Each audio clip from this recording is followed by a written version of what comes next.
You drink a gallon a day, you track every ounce, yet you're still hitting a wall of fatigue by 2 in the afternoon. It's a common, frustrating state of being hydrated on paper, but exhausted in practice. When the brain fog sets in, the standard reaction is to reach for the bottle again. We assume that if the body feels sluggish, it must be because the tank is running low. Forcing down glass after glass when you aren't actually thirsty forces the kidneys into a constant state of filtration. The body has to process a massive influx of fluid it never requested. Instead of reaching the cells, this excess liquid sits in the tissues. It contributes to a feeling of heaviness and physical bloat, where the weight of the water increases while your energy levels remain stagnant. Hydration is not a mechanical process of filling a bucket. It is a biological system that can fail even when the volume of water is high. Your body is essentially an electrical circuit. Every thought, muscle contraction, and heartbeat is powered by a current, and the brain prioritizes the flow of that electricity above almost everything else. Water molecules move through the body to transport nutrients and waste, but possess no internal steering mechanism. They cannot navigate toward cells on their own. To reach their destination, these molecules need directional markers. These markers are electrolytes, with sodium acting as the primary signal that pulls water through the body's grid. When water enters the system without these signals, it loses its way. It begins clumping in the spaces between your cells, creating stagnant pools that slow down the overall flow of the circuit. On one side, you have a flood that goes nowhere. On the other, a balanced charge that moves fluid exactly where it is needed to power the body's functions. This lack of direction leads to intracellular edema. Water gets trapped inside the cells, forcing them to swell. In this state, the cell cannot communicate effectively, leading to a systemic malfunction. To clear this internal flood, your metabolism has to work uphill. Your thyroid and other metabolic drivers burn baseline energy just to pump the excess trapped water out of the swollen cells. Drinking plain water without salt creates electrical resistance. The body ends up spending more energy managing the excess fluid than it gains from the hydration itself. This internal resistance is what you experience as lightheadedness, sudden spikes of anxiety, and a persistent mental fog. Even stubborn cellulite is often just the visible sign of water being stored improperly in the tissues. When you add pure water to a system that is already low on minerals, you lower the electrolyte concentration even further. The charge that powers your cells begins to fade. The body responds to this dilution by entering a state of emergency. It starts hoarding whatever salt it has left, essentially shutting down fluid turnover to prevent the charge from disappearing entirely. Every physical and mental movement now requires more effort. You are essentially trying to run a high-voltage system on a battery that has been watered down. If you try to fix that feeling of exhaustion with another liter of plain water, you reinforce the problem. You are adding more volume to a system that is already struggling with dilution. The symptoms of modern fatigue are often a sign that your internal electrical balance has been disrupted by too much water and too little salt. Simply drinking less won't solve the issue. You have to restore the conductivity that has been washed out of the system. By reintroducing high-quality salt, you restore traffic signals to your internal grid. Sodium creates directed pathways, allowing trapped water to exit. As stagnant water moves, electrical resistance drops. The entire network becomes frictionless, moving fluid and energy in a coordinated wave. Water provides the volume needed to fill the system, but minerals provide the instructions on where that volume should go. When the electrical balance is restored, the body stops struggling to manage its own fluids. The exhaustion clears. We carry gallon jugs to the gym, track our daily ounces on apps, and force down glass after glass. The prevailing wisdom says that flushing the system with pure water is the ultimate path to health. But you can drink liters of water every day and still be severely dehydrated at the cellular level. Your stomach might be full, but the fluid isn't actually making it inside your cells where it's needed. That's because water doesn't run the human body. Water is simply the physical medium. It provides the volume and fills the empty space. The true control system relies on electrolytes. These are dietary minerals capable of carrying an electric charge, and they generate the signals that instruct water where to go and tell our muscles to move. Optimal hydration requires maintaining a precise, highly sensitive electrical circuit.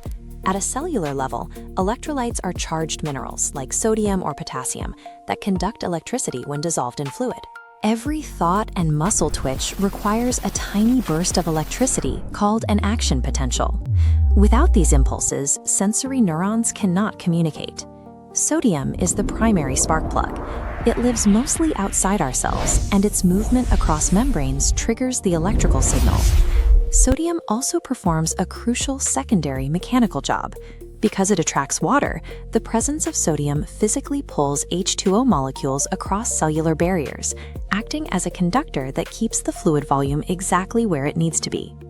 To keep this biological conductivity high, our ancestors consumed massive amounts of salt. Before modern refrigeration, human diets relied heavily on salted meats and fish to preserve food, securing the electrical charge required for basic movement. Without sodium providing that initial electrical spark, the physical infrastructure of the human body simply cannot activate. But a biological system cannot remain in a constant state of excitation. If neurons fire continuously without resting, the resulting electrical stress will damage delicate tissue. This is where potassium enters the equation. Potassium acts as the vital counterbalance to sodium, operating a mechanism known as the potassium switch. While sodium excites the cell from the outside, potassium lives inside.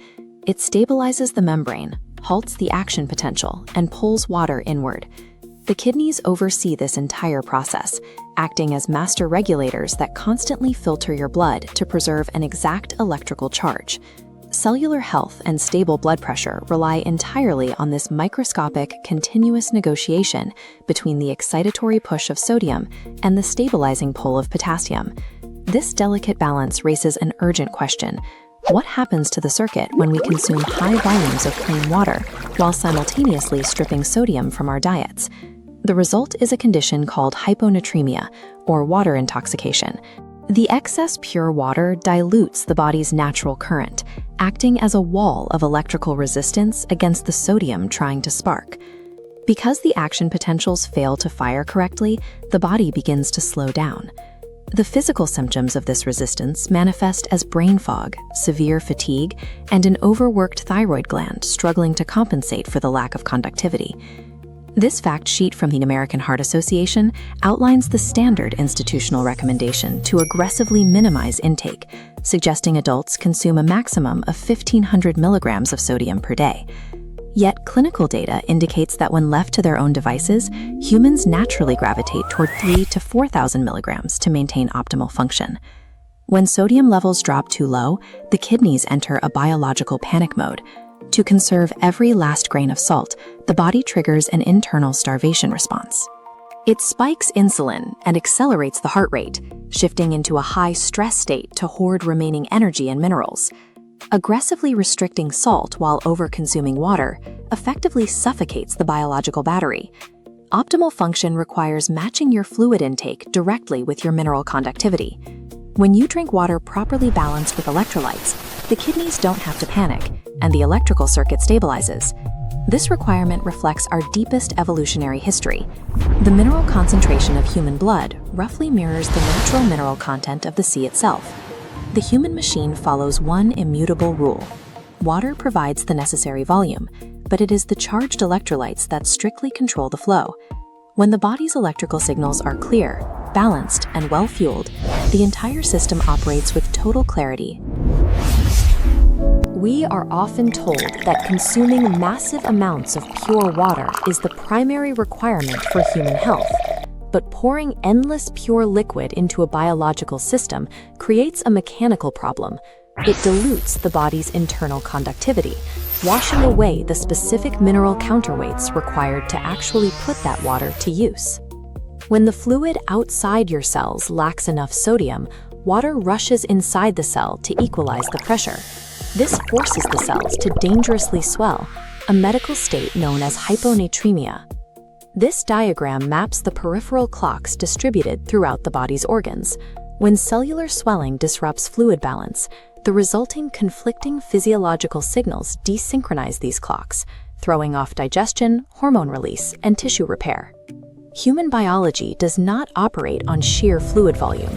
It relies on precise active ratios that must be meticulously maintained. The historical search for the body's foundational chemical building blocks traces back to the 19th century, driven by a physician named Wilhelm Heinrich Schussler. Schussler bypassed living organic matter entirely. He analyzed the ash of cremated human remains to isolate core elements surviving after everything else burns away. He discovered that the human body leaves behind a repeating baseline of exactly 12 essential mineral salts. These specific minerals, including sodium, potassium, and calcium, form the biological hardware of human cellular health. Schussler concluded that illness occurs when the strict proportion of these specific tissue salts deviates from their fixed baseline ratio. This work shifted the focus from merely avoiding a deficiency to maintaining the specific, fixed proportions required for the system to function. Today, we understand Schussler's tissue salts through the modern science of intracellular fluid balance. We call them electrolytes, charged minerals, specifically sodium and potassium, that dictate how water moves through our biology. These minerals act as mechanical gatekeepers. They physically hold water in place and maintain the electrical charge required for cellular life. When marathon runners push their bodies to their physiological limit, they lose massive amounts of these critical gatekeepers through their sweat. Without enough sodium to maintain pressure, the body panics. Modern metabolic research shows that dropping sodium levels triggers internal starvation, a state where the kidneys increase insulin to hoard remaining salt, effectively locking away fat and energy stores in the process. Simply drinking pure water cannot fix this. Without the correct mineral gatekeepers, the body's systems will actively fight against themselves to preserve what little balance remains. When you secure the exact modern ratio of fluid to minerals, you achieve a physiological state of optimal homeostasis. Your body stops fighting to retain emergency fluid. Your blood pressure stabilizes naturally without the kidneys having to artificially raise it by constricting vessels. A perfect ratio creates a cascade of metabolic efficiency. Electrical signals travel clearly across nerves, internal inflammation drops, and energy freely releases from cells. The biological machine operates entirely without internal friction or resistance. We can now see why blindly drinking massive volumes of pure water is a physiological hazard. It destroys the delicate mineral ratio the body fought to build. True hydration is the active maintenance of cellular equilibrium. This means evaluating your diet and physical output through the lens of proportion and alignment, ignoring the flawed mandate of consuming more volume. System stability relies on precise mathematical alignment between the fluids we drink and the minerals we hold. You wake up exhausted. You stand up, and the room starts to spin. Maybe it's sudden brain fog during a conversation, or a persistent, high-pitched ringing in your ears that never seems to quit. Usually, we treat these as isolated events. We assume that because the symptoms feel different, they must be coming from different, disconnected malfunctions within the body. We reach for siloed solutions, special shampoos for the thinning hair, extra espresso shots for the fatigue, or writing off the sudden anxiety as a byproduct of a busy schedule. Focusing on these individual symptoms is like trying to fan away smoke in the living room while a massive electrical fire is currently melting the wires behind the walls. To understand what is actually happening, we have to look at the body as a communication network. These physical failures are effectively data packets, coordinated signals designed to report a specific status update from your internal system. Every single one of these disparate signals originates from a single underlying struggle, a system that can no longer maintain its basic electrochemical balance. Your system is using these malfunctions to force your attention toward a core failure in its internal communication. The human nervous system relies exclusively on electrical signals to manage everything from your heartbeat to your thoughts. This internal electricity depends on a precise medium, a ratio of water to minerals, like salt and magnesium, that allows your nerves to conduct a charge. If you drink excessive water without replenishing minerals, your internal environment becomes diluted. The electrical impulses physically struggle to jump the gaps between nerve pathways. This dilution increases your system's electrical resistance. Instead of a rapid flow, signals encounter biological drag. It's the physiological equivalent of a brownout. The power is technically on, but the voltage is so low that every appliance in the house runs sluggishly and starts to overheat. But the problem isn't just the strength of the signal, it's the timing.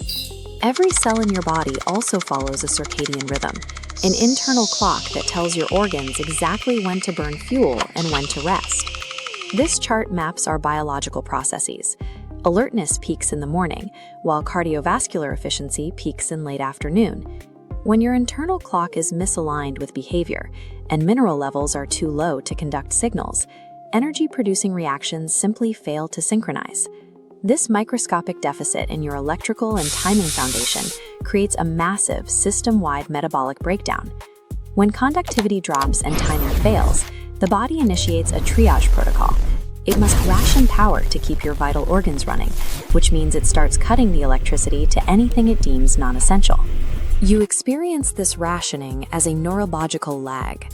As signals travel slower through a resistant system, you feel the delay as brain fog, dizziness, and a baseline state of anxiety. Peripheral systems, like your skin and hair follicles, are deprioritized first.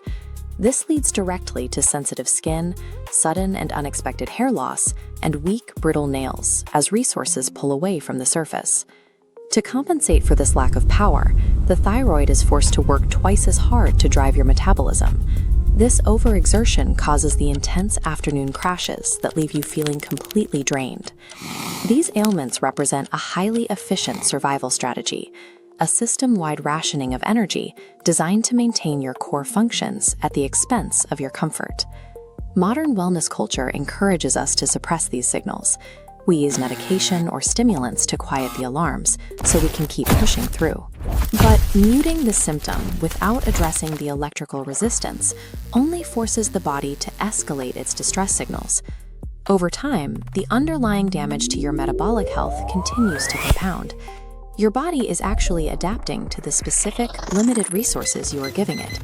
It is doing exactly what it was designed to do to survive a state of low conductivity. When you shift from trying to silence your body to restoring its electrochemical balance, the symptoms naturally dissipate. The alarms finally stop. You carry a massive water bottle everywhere, dutifully drinking glass after glass, yet you still feel sluggish, puffy, and inexplicably thirsty. Drinking plain water in high volumes lowers the concentration of essential minerals in your bloodstream, a process that interferes with normal cellular function. When your sodium levels drop from this constant dilution, your body perceives a crisis. It triggers a chemical stress response, releasing hormones like renin and aldosterone to prevent further salt loss. These hormones force your kidneys into a defensive hoarding mode. Instead of flushing efficiently, your body traps fluid in the extracellular spaces, leading to physical swelling and visible bloating. Your biology requires precise mineral equilibrium to function. By prioritizing sheer fluid volume over this balance, standard hydration habits often work against our own physiology. Fixing this dilution problem involves a straightforward, practical equation of water to electrolytes. This chart shows the baseline ratio required to support the system, roughly 4 grams of salt for every 1 liter of water. These two variables serve distinct roles. The water provides the raw fluid volume, while the dissolved salt acts as the steering mechanism, providing the directional force that volume needs. This steering mechanism relies on osmosis. Sodium dictates the specific osmotic pressure required to guide fluid through the cell walls, ensuring the water is absorbed by the cells rather than pooling outside them.